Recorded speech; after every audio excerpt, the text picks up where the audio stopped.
Admiral Richard Byrd explored more uncharted land than any other man in history. He was a man of action, but he was a man of thought as well, an explorer and a scientist, an adventurer and a philosopher, a complete man, one of the men in history who had to lead the way.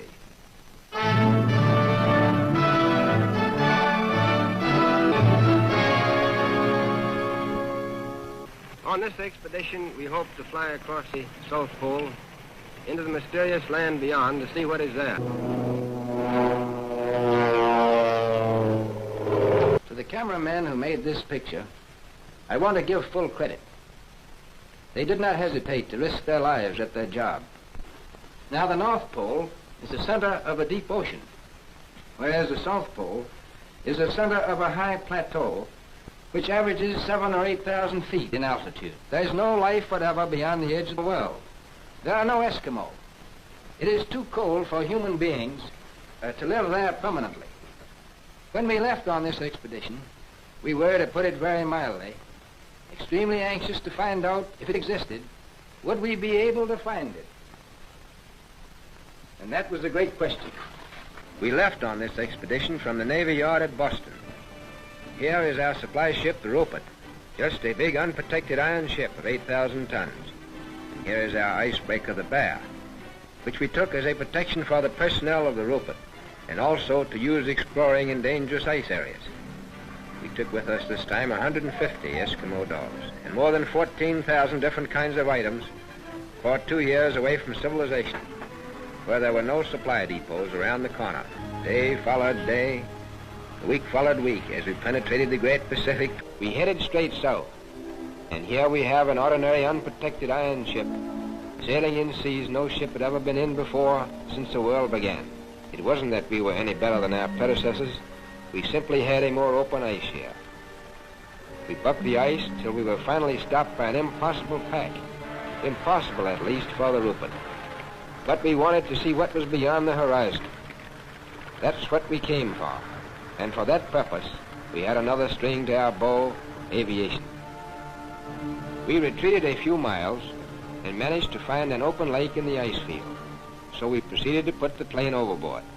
We had to execute this maneuver as rapidly as possible because we knew that under the influence of the wind and the tide, the fields would soon close in around the ship again. In fact, the ice is already beginning to close in.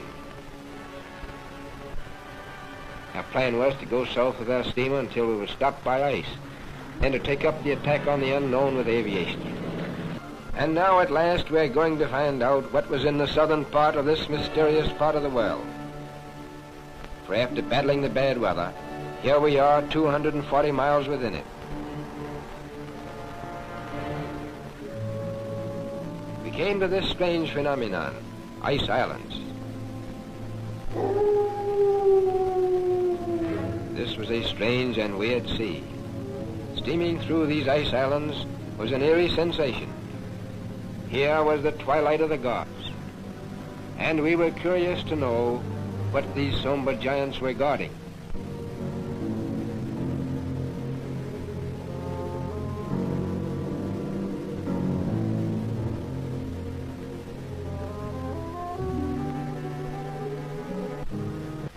At long last, the dice fell our way, for the elements acted in our favor.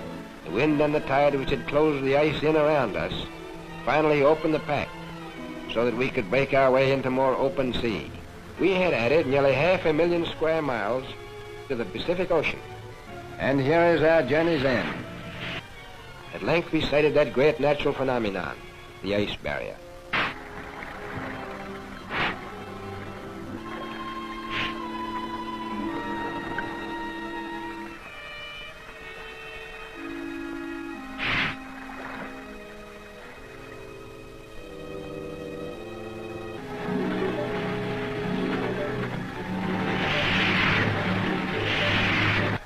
I knew it would be taking a big chance, but it seemed the only way.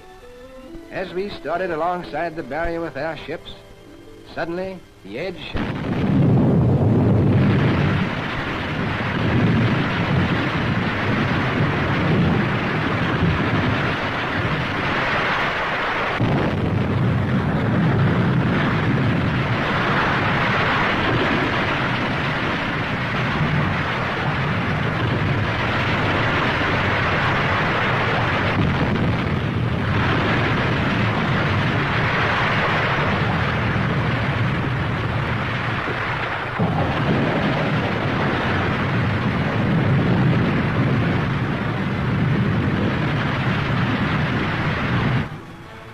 enough of ice falling to sink a fleet of ships. It seemed like a warning from Providence not to go alongside the barrier. We therefore had to unload from the bay ice. We had to put our tractors overboard with the engines running to safeguard the lives of the drivers as the ice was constantly breaking off. We had to get the tractors quickly away from the edge of the crumbling ice.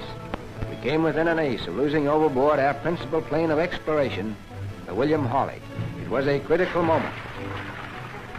At times, as the ice broke, then all supplies would fall into the water. We kept the men on watch with a life preserver on line as a safeguard for the men working on the edge of the ice. We were working against time to finish unloading before the fall freeze-up, when the ships would have to return to civilization. You can see what a tough job we had to transport 400 tons of material through this area.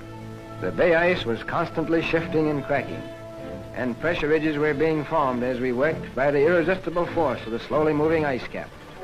I have never seen men work so hard. With 24 hours of daylight, they could and often did work the clock around without stopping.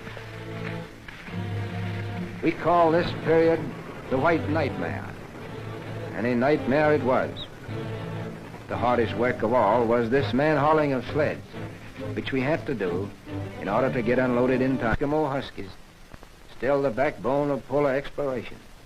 They can go where no tractor could ever go. You can't do without them.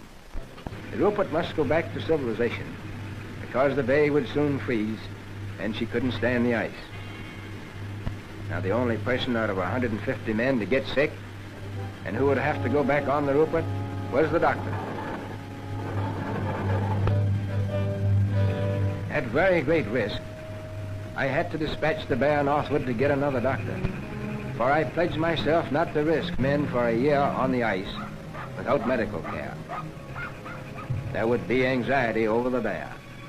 Suddenly, without warning, a storm hit us before we could get all of our food and other vital supplies stored away. And all hands had to work frantically throughout the storm to prevent the loss of food boxes under deep snowdrifts. The storm lasted for many hours.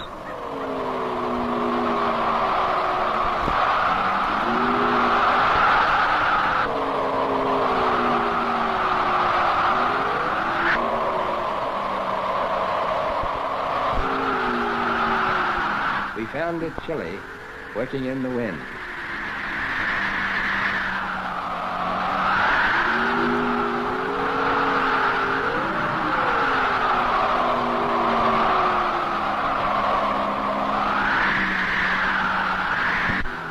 And when it was over, there was a bit of digging to do.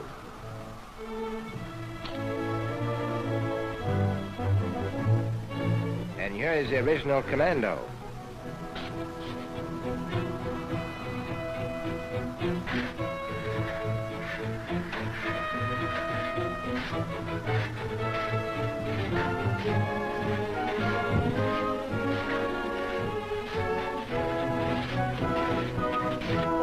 The honor of leading this expedition belongs to Admiral Richard Byrd.